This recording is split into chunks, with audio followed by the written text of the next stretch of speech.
എൻ്റെ പേര് ആതിര. ഹസ്ബൻഡ് ജോമോൻ. ഞങ്ങൾ കല്യാണം കഴിഞ്ഞിട്ട് 8 വർഷമായി. 8 വർഷമായിട്ട് ഞങ്ങളൊരു കുഞ്ഞിന് വേണ്ടി പ്രാർത്ഥിച്ചൊരുങ്ങിയിരിക്കുമായിരുന്നു. ഒരുപാട് ട്രീറ്റ്മെൻറ്റുകൾ നടത്തി, ഒരുപാട് ധ്യാന കേന്ദ്രങ്ങളിൽ പോയി. പക്ഷെ ഞങ്ങൾക്ക് പ്രതീക്ഷകളൊക്കെ നഷ്ടപ്പെട്ട ഒരു സന്ദർഭമായിരുന്നു. പക്ഷെ ഞങ്ങളുടെ പേരൻസും എന്നെ അറിയുന്നവരും പ്രാർത്ഥന നിർത്തിയിട്ടുണ്ടായിരുന്നില്ല. മാതാവിനോട് നിരന്തരം കൊന്ത ചൊല്ലി എൻ്റെ ഹസ്ബൻഡിൻ്റെ അച്ഛനും അമ്മയും എൻ്റെ പപ്പയും അമ്മയും ഒരുപാട് പ്രാർത്ഥിക്കുമായിരുന്നു. അപ്പം ഞങ്ങൾക്ക് എന്നെ കല്യാണം കഴിപ്പിച്ച അണുങ്ങോട് ഗ്രോട്ടോയിൽ മാതാവുണ്ട്. ആ മാതാവിന് മുമ്പിൽ പപ്പ എന്നും തിരി കത്തിച്ച് വെച്ച് പ്രതീക്ഷയോടെ പ്രാർത്ഥിക്കുമായിരുന്നു. എല്ലാം നഷ്ടപ്പെട്ട് ഞങ്ങളുടെ പ്രതീക്ഷകളൊക്കെ നഷ്ടപ്പെട്ട ഒരു സമയത്ത് ഞാനും ഹസ്ബൻഡും അട്ടപ്പാടി പോവുകയും സേവ്രിക മട്ടയിലച്ഛൻ്റെ ധ്യാനം കൂടുകയും അവിടുന്ന് അച്ഛൻ ഞങ്ങളോട് പറഞ്ഞു, നിങ്ങളെ തിരഞ്ഞെടുത്ത നിങ്ങൾക്ക് വേണ്ടിയിട്ട് ഒരു ടൈം കാത്തിരിക്കുന്നുണ്ട്, നിങ്ങളുടെ ടൈമല്ല ദൈവത്തിൻ്റെ ടൈമിന് വേണ്ടി നിങ്ങൾ കാത്തിരിക്കാൻ പറഞ്ഞു. ഒപ്പം മാതാവിനോട് ഒരു കുഞ്ഞിനെ തന്ന് ഞങ്ങളെ അനുഗ്രഹിച്ചതിന് നന്ദി, ആ രീതി പ്രാർത്ഥിക്കാൻ പറഞ്ഞു. അതിനുശേഷം ഞങ്ങൾ എന്നും കുഞ്ഞിനെ കിട്ടിയ രീതിയിലായിരുന്നു പ്രാർത്ഥിച്ചുകൊണ്ടിരുന്നത്. എൻ്റെ കസിൻസ്, എൻ്റെ ഫ്രണ്ട്സ് എല്ലാവർക്കും ഞങ്ങളുടെ ഒപ്പം കല്യാണം കഴിഞ്ഞ എല്ലാവർക്കും മക്കളായിട്ടും ഞങ്ങൾക്ക് മക്കളാവാത്തൊരു ഭയങ്കര വിഷമമായിരുന്നു. അവരൊക്കെ ഒരു ഗുഡ് ന്യൂസ് പറയുമ്പോൾ ഞങ്ങളും പ്രതീക്ഷയോടെ കാത്തിരിക്കുമായിരുന്നു. ഞാനും ഹസ്ബൻഡും ദുബായിലായിരുന്നു. അവിടുന്ന് നാട്ടിൽ വരുന്ന സമയത്തും ആളുകളുടെ ചോദ്യവും എന്നെ ഏറ്റവും കൂടുതൽ വേദനിപ്പിച്ച ഒരു സന്ദർഭമായിരുന്നു. എന്താ പ്രശ്നം, അല്ലെങ്കിൽ നിങ്ങൾക്ക് എന്താ കുഴപ്പം എന്നൊക്കെ ഉള്ളത്. ആ ഒരു സന്ദർഭം, ആ ഒരു ഇതും എനിക്ക് ഭയങ്കര വിഷമമായിരുന്നു. പക്ഷേ ഞാൻ പ്രതീക്ഷയോടെ മാതാവിനോടുള്ള കൊന്ത ചെല്ലൽ നിർത്തിയിട്ടുണ്ടായിരുന്നില്ല. ഒപ്പം ബൈബിളിൽ മാതാവിനോടുള്ള കോട്സുകൾ ഏറ്റവും കൂടുതൽ ഞാൻ ചൊല്ലുകയും എഴുതി പ്രാർത്ഥിക്കുകയും ചെയ്തിരുന്നു. എന്നെ അറിയുന്ന ഒരുപാട് പേരുകൾ എനിക്ക് വേണ്ടി മോൾ പ്രതീക്ഷ കൈവിടല്ല, പ്രാർത്ഥന കണ്ടിന്യൂ ചെയ്യാൻ പറഞ്ഞു. ഒരു സന്ദർഭത്തിൽ ഞാൻ പ്രാർത്ഥന സ്റ്റോപ്പ് ചെയ്തപ്പോഴും എൻ്റെ കൂടെ ഉണ്ടായിരുന്നവരും അല്ലെങ്കിൽ എന്നെ അറിയുന്ന ഒരുപാട് അമ്മച്ചിമാരെ, എന്നെ അറിയുന്ന ഫ്രണ്ട്സിൻ്റെ പേരൻസ്, ഇവരൊക്കെ എനിക്ക് വേണ്ടി ഒത്തിരി നിരന്തരമായി പ്രാർത്ഥിക്കുന്നുണ്ടായിരുന്നു. ഒട്ടും പ്രതീക്ഷിക്കാത്ത സമയത്താണ്, ഒരു മെയ് മാസത്തിൽ മാതാവിൻ്റെ മാസത്തിൽ തന്നെയാണ് ഞാൻ പ്രഗ്നൻ്റ് ആണെന്ന് അറിയുന്നത്. അത് പ്രാർത്ഥന കൊണ്ട് മാത്രം ഞങ്ങൾക്ക് കിട്ടിയതാണ്. ഞങ്ങളുടെ 8 വർഷത്തെ പ്രാർത്ഥനയുടെയും കാത്തിരിപ്പിൻ്റെ ഫലമാണ് ഇന്നിവൻ. എന്നേക്കാൾ ഹസ്ബൻഡിനും എല്ലാ പ്രതീക്ഷയും പ്രാർത്ഥനയും എല്ലാത്തോടും മടുപ്പ് തോന്നിയ സമയം ഉണ്ടായിരുന്നു. പക്ഷേ ഇന്ന് അവരും ഏറ്റവും കൂടുതൽ ഒരു മാതാവിനോട് മരിയൻ ഭക്തനായിട്ട് മാറിയിട്ടുണ്ട്. ഇതൊക്കെ ഈ കുഞ്ഞിലൂടെ ഞങ്ങൾക്ക് കിട്ടിയ അനുഗ്രഹമാണെന്നാണ് ഞാൻ വിചാരിക്കുന്നത്. ഇന്നിപ്പോൾ ഏറ്റവും വലിയൊരു ആഗ്രഹം മോനെ മാതാവിൻ്റെ ഭക്തിയിൽ ഒരു മരിയൻ ഭക്തനായിട്ട് വളർത്തണമെന്നും അവനെ ഏറ്റവും നല്ല വിശ്വാസത്തിൽ, അല്ലെ അനേകർക്ക് എൻ്റെ ഇതൊരു സാക്ഷ്യം മറ്റു അനേകർക്ക് മാതാവിനോടുള്ള ഭക്തി വർദ്ധിപ്പിക്കണമെന്നുമാണ് എൻ്റെ ഏറ്റവും വലിയൊരു ആഗ്രഹം. ഇനി ഞങ്ങൾ മാതാവിനോടുള്ള പ്രാർത്ഥനയും തുടർന്നുകൊണ്ടേയിരിക്കും. ഇനിയുള്ള അവസരങ്ങളും മാതാവിൻ്റെ ഭക്തി തന്നെ വളരാനും ആ ഒരു കൊന്ത മുറുകെ പിടിക്കാനുമാണ് ഞങ്ങളുടെ തീരുമാനം.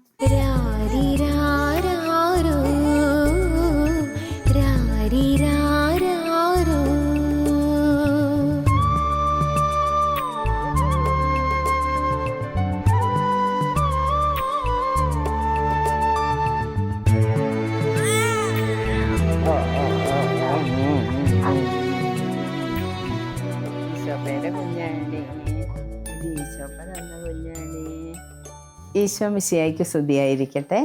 എൻ്റെ പേര് സോണിയ ബാബു തളിയത്ത്. ഞാൻ തൊണ്ടി ഇടവകയിൽപ്പെട്ടതാണ്. മാതാവ് തന്ന അനുഗ്രഹങ്ങളെക്കുറിച്ച് പറഞ്ഞിട്ടുണ്ടല്ലോ, ഒത്തിരി എനിക്ക് പറയാനുണ്ട്. കാരണം എനിക്ക് എന്ത് തന്നതും മാതാവ് എന്നോട് മാധ്യസ്ഥ അപേക്ഷിച്ച് കൊന്ത ചൊല്ലി പ്രാർത്ഥിച്ചിട്ടാണ്. ഞാനിങ്ങനെ കല്ലൊക്കെ നിരത്തി അതിൻ്റെ മുകളിൽ മുട്ടുകുത്തിയുന്ന സഹനങ്ങളോടെ ഞാൻ പ്രാർത്ഥിക്കുമായിരുന്നു.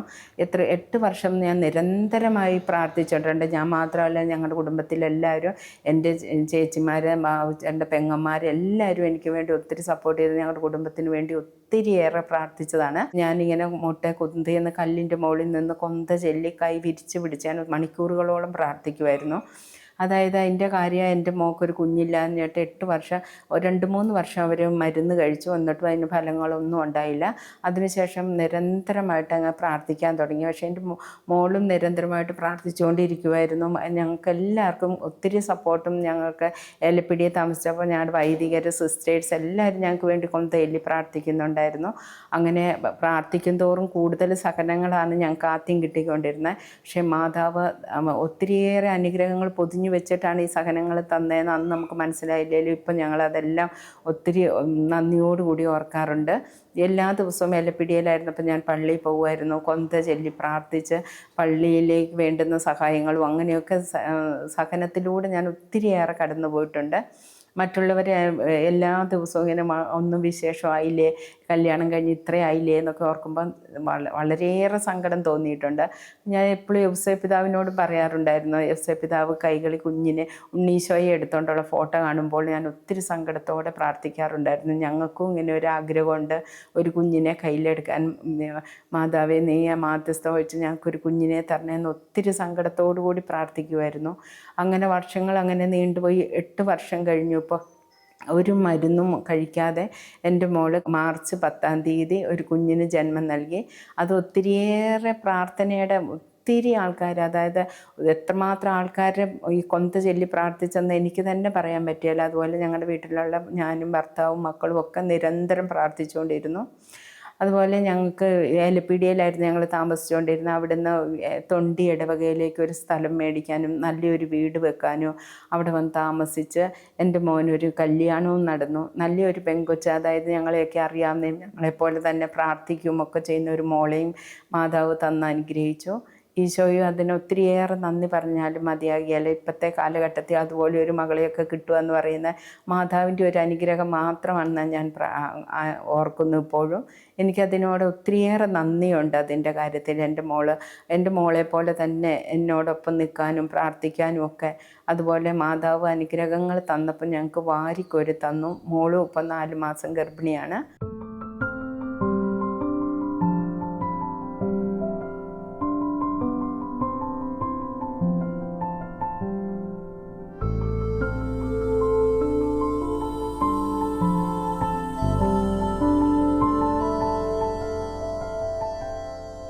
മാർച്ച് 10-നാണ് ഞങ്ങൾക്ക് മാതാവിൻ്റെ അനുഗ്രഹത്താൽ ഈ കുഞ്ഞുണ്ടായത്.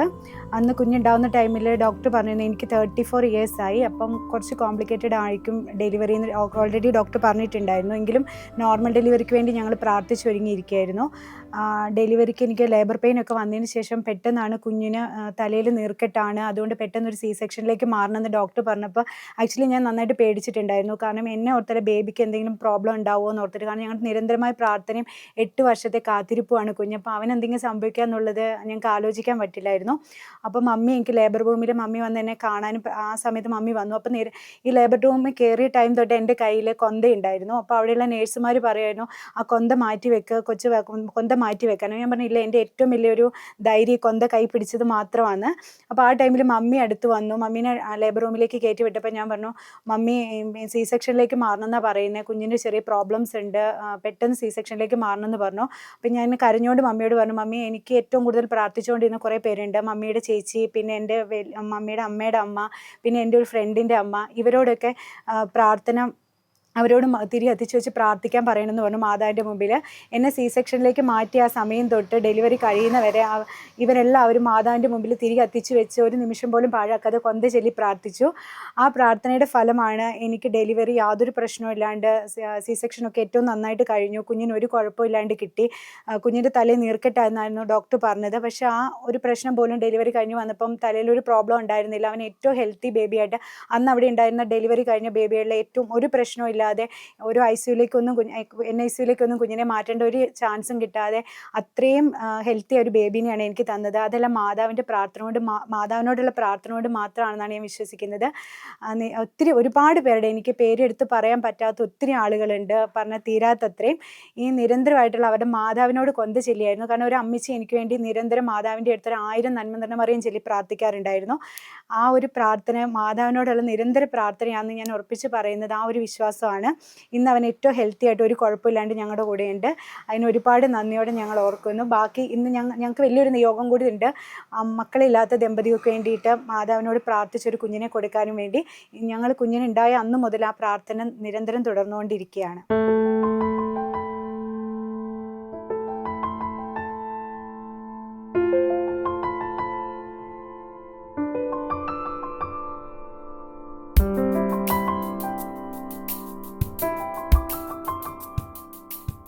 എൻ്റെ കുടുംബത്തെ ഞാനും എൻ്റെ ഭർത്താവും 2 മക്കളുമാണുള്ളത്. എൻ്റെ മോന് ദുബായിലാണ് ജോലി ചെയ്യുന്നത്, മോള് വീട്ടിലുണ്ട്. ഞാനൊരു മാതാവ് ഭക്തയാണ്. പണ്ട് മുതലേ ഞാൻ എന്ത് കാര്യങ്ങളും മാതാവിനോടാണ് പറയാറുള്ളത്. അതിൻ്റെ കാരണം എനിക്ക് ഭയങ്കരമായ ഒരു അത്ഭുതം സംഭവിച്ചായിരുന്നു. എൻ്റെ കൈ ഇങ്ങനെ വെള്ളവും സോപ്പൊക്കെ തൊട്ടാൽ പൊട്ടി അഴുകുന്ന ഒരിതുണ്ടായിരുന്നു. അപ്പോൾ 7 ദിവസം ഞാൻ മാതാവിൻ്റെ നൊവേന ചൊല്ലി പ്രാർത്ഥിച്ചപ്പോൾ അത് പൂർണ്ണമായി സൗഖ്യം എനിക്ക് കിട്ടി. ഞാൻ എന്ത് കാര്യങ്ങളും മാതാവിനോട് പറഞ്ഞിട്ടാണ് ഈശോയോട് ചോദിക്കാറുള്ളൂ. എനിക്ക് അത്ഭുതം സംഭവിച്ചപ്പോൾ മുതൽ ഭർത്താവും മക്കളും മാതാവിനോട് എല്ലാ കാര്യങ്ങളും പറയാറും മാതാവിന് ഞങ്ങൾ ഇടവകയിൽ ആദ്യം ഞങ്ങൾ ഏലപ്പീടി ഇടവകയിലായിരുന്നു. അവിടെ മാതാവിൻ്റെ ഒരു രൂപം വാങ്ങിക്കൊടുക്കുകയും ആ മാതാവിനോട് നിരന്തരം പ്രാർത്ഥിക്കുകയും ചെയ്യാറുണ്ടായിരുന്നു. ആ വഴി ഞങ്ങൾക്ക് ഒത്തിരിയേറെ അത്ഭുതങ്ങളും ഏലപ്പിടി എന്നൊരു സ്ഥലം മേടിച്ച് തൊണ്ടി ഇടവകയിലേക്ക് ഞങ്ങൾ വരികയും ചെയ്തു. ഇവിടെ ഒരു നല്ലൊരു ഭവനം പണിയാനും ഒക്കെ സാധിച്ചതിൻ്റെ പിന്നെ മാതാവിൻ്റെ കരങ്ങളാണ്. മാതാവിനോട് പറഞ്ഞ ഈശോയിൽ നിന്നാണ് ഞാൻ എല്ലാ കാര്യങ്ങളും സാധിച്ചു തരാറുള്ളത്.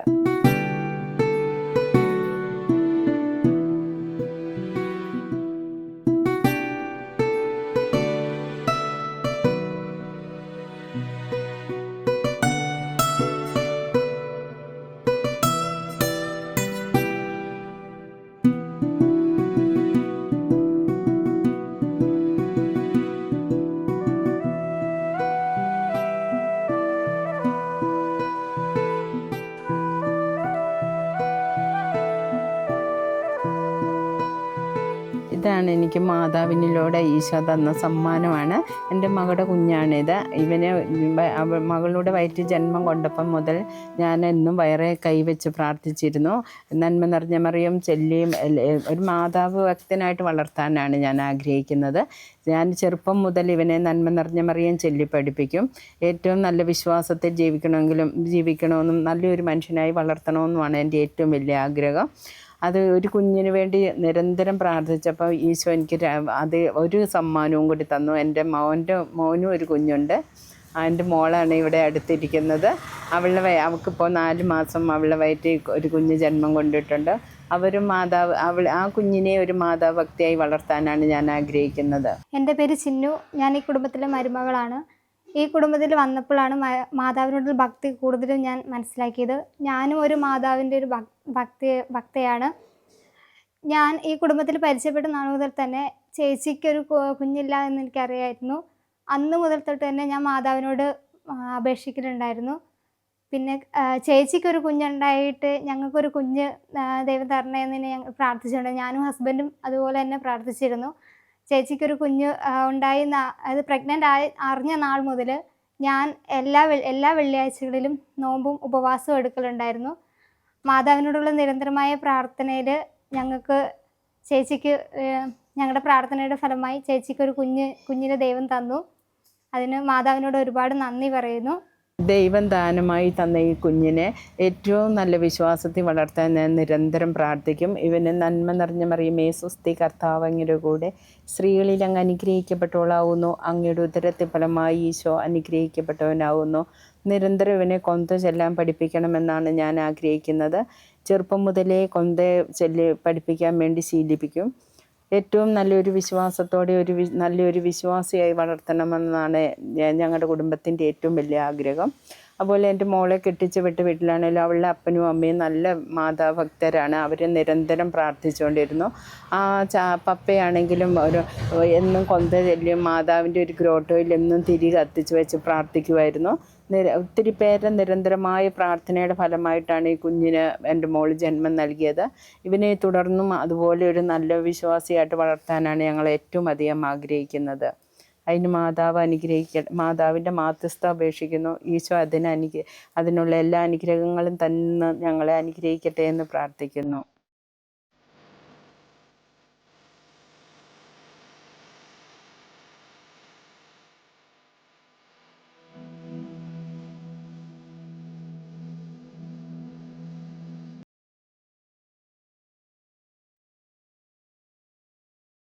ഞങ്ങളുടെ പ്രാർത്ഥനാ റൂമാണിത്. ഞങ്ങളിവിടെ ഇരുന്നാണ് എല്ലാവരും പ്രാർത്ഥിക്കാറുള്ളത്. ഞങ്ങളുടെ പ്രാർത്ഥന രീതി ഇങ്ങനെയാണ്. നേരം വെളുത്ത് രാവിലെ തന്നെ ഈ രൂപത്തിൽ മുന്നേ വന്നെന്ന് ഞാൻ എൻ്റെ മക്കളെ ഇന്നത്തെ പ്രഭാതം കാണാൻ ഭാഗ്യം ലഭിച്ചതിനോർത്ത് ആദ്യം നന്ദി പറഞ്ഞ് പ്രാർത്ഥിക്കും. അതിനുശേഷം മക്കളെ എല്ലാവരെയും സമർപ്പിച്ചും അവർക്ക് തന്ന നന്മകൾക്കെല്ലാം നന്ദി പറഞ്ഞും പ്രാർത്ഥിക്കാറുണ്ട്. അതിന് കൊന്തയല്ലേ ഓരോ മക്കൾക്ക് വേണ്ടിയും എൻ്റെ കുടുംബക്കാർക്ക് വേണ്ടിയും ബാബുച്ചേട്ടൻ്റെ കുടുംബത്തിലുള്ള എല്ലാവരെയും സമർപ്പിച്ച് പ്രാർത്ഥിക്കും. അതിനുശേഷം ഞാൻ ജോലി ചെയ്യുമ്പോഴും നടക്കുമ്പോഴും എല്ലാം ഏറ്റവും കൂടുതൽ ഞാൻ നന്മ നിറഞ്ഞ മറിയുകയാണ് ചെല്ലാറുള്ളത്. അതുപോലെ തന്നെ എത്രയും ദയുള്ള മാതാവും വിശ്വാസ പ്രമാണവും ഞാൻ ചൊല്ലിക്കൊണ്ടിരിക്കും. അതൊന്നും ഞാൻ എണ്ണം വെക്കാറില്ല, ഏത് സമയം തന്നെ ചെല്ലാറുണ്ട്. പിന്നെ 3 മണിക്ക് കരുണക്കൊന്ത ചൊല്ലി പ്രാർത്ഥിക്കാറുണ്ട്. പിന്നെ വൈകുന്നേരം സന്ധ്യമണി അടിക്കുന്ന സമയമാകുമ്പോൾ ഞങ്ങൾ എല്ലാവരും കൂടി രൂപത്തിൻ്റെ മുന്നിൽ നിന്ന് കർത്താനമാലാക ചെല്ലും. അതിനുശേഷം ഞങ്ങളിരുന്ന കൊന്ത എല്ലാവരും ചെല്ലും. ഓരോ രഹസ്യങ്ങളും ഓരോ നിയോഗത്തിന് വേണ്ടി സമർപ്പിച്ചാണ് ചെല്ലാറുള്ളത്. പിന്നെ രാത്രി 9:30 ആകുമ്പോൾ ഞങ്ങൾ ബൗദ്ധൻ്റെ തളിയത്ത് ഫാമിലിയിൽ ഞങ്ങളെല്ലാവരും, അതായത് ബൗദ്ധൻ്റെ പെങ്ങന്മാർ, ചേട്ടത്തി, അനിയത്തിമാർ എല്ലാവരും കൂടി ഫോണിൽ കൂടെ ഞങ്ങൾ പ്രാർത്ഥിക്കാറുണ്ട്. തളിയത്ത് ഫാമിലിക്ക് വേണ്ടി കൊന്ത ചൊല്ലിയും അതുപോലെ ഓരോ നിയോഗം വെച്ചും ഞങ്ങൾ പ്രാർത്ഥിക്കാറുണ്ട്. അങ്ങനെയാണ് എൻ്റെ പ്രാർത്ഥനകൾ. അതുപോലെ തന്നെ എൻ്റെ മക്കളും നല്ലോണം പ്രാർത്ഥിക്കാറുണ്ട്. ഞങ്ങൾ നിരന്തരമായിട്ട് പ്രാർത്ഥിച്ച് നേടിയെടുത്തതേ ഉള്ളൂ ഞങ്ങൾക്കുള്ളതെല്ലാം. ഇത് എല്ലാവരോടും എനിക്ക് പറയാനുള്ളത്, നമ്മൾ എന്തുമാത്രം പ്രാർത്ഥിച്ചാലും അതിന് ഉത്തരം കർത്താവ് തരാതിരിക്കില്ല. എത്രയേറെ വൈകിയാണേലും തരുന്നതിന് അത്രയേറെ പ്രാധാന്യം കാണും. എത്ര സഹനങ്ങളെ ഏറ്റെടുക്കാൻ തയ്യാറാകുന്നു അത്രത്തോളം നന്മകൾ നമ്മൾ കർത്താവ് വാരിക്കോരിത്തരും. മക്കളില്ലാത്ത ദമ്പതിമാർക്ക് വേണ്ടി ഞങ്ങൾ എന്നും പ്രാർത്ഥിക്കാറുണ്ട്. അതിൻ്റെ വേദന ഒത്തിരിയേറെ അനുഭവിച്ചുകൊണ്ട് അത്രയേറെ തീക്ഷ്ണതയോടുകൂടി പ്രാർത്ഥിക്കാറുണ്ട്.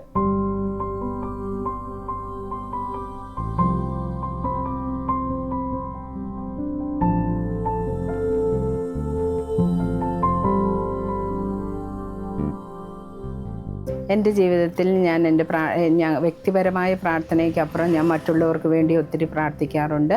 ഒരു കുഞ്ഞിനെ എൻ്റെ ഫ്രണ്ട്സിൻ്റെ മോളായിരുന്നു. ആ കുഞ്ഞിന് ചെറുപ്പത്തിൽ തന്നെ 6 മാസമായപ്പം ഭയങ്കര ശ്വാസം മുട്ടായിരുന്നു. അച്ചിരി സീരിയസ് ആയിരുന്നു. എന്നിട്ട് ആശുപത്രി കൊണ്ടുപോകുന്ന വഴിക്ക് തന്നെ ഒരു ആശുപത്രി കൊണ്ടുപോയി അവിടെ ഉണ്ടായിരുന്നില്ല. അപ്പോൾ തലശ്ശേരിക്ക് കൊണ്ടുപോയിക്കോളാൻ പറഞ്ഞു. അപ്പം ഞാൻ നിയോഗം വെച്ച് ഇങ്ങനെ മാതാവിനോട് കരഞ്ഞ് പ്രാർത്ഥിച്ചു. അപ്പം മരുന്നിനേക്കാട്ടിലധികമായിട്ട് ആ പ്രാർത്ഥനയ്ക്ക് ഫലം അവർക്ക് കിട്ടുകയും കുഞ്ഞിന് പെട്ടെന്ന് തന്നെ അസുഖം കുറയുകയും ചെയ്തിരുന്നു. മറ്റുള്ളവരെ പ്രാർത്ഥന ഓരോരുത്തരും ഓരോ നിയോഗം വെച്ച് പ്രാർത്ഥിക്കുമ്പോൾ ഞാൻ ഓരോ വ്യക്തികൾക്ക് വേണ്ടിയും കൊന്ത ചൊല്ലി പ്രാർത്ഥിച്ച് അവർക്ക് കാര്യങ്ങൾ കിട്ടുമ്പോൾ അവർ പറയാറുണ്ട്, അത് സാധിച്ചിരുന്നു, പ്രാർത്ഥനയ്ക്ക് നന്ദിയുണ്ടെന്നും പറഞ്ഞ്. അങ്ങനെ ഒത്തിരിയേറെ പ്രാർത്ഥിക്കാറുണ്ട്.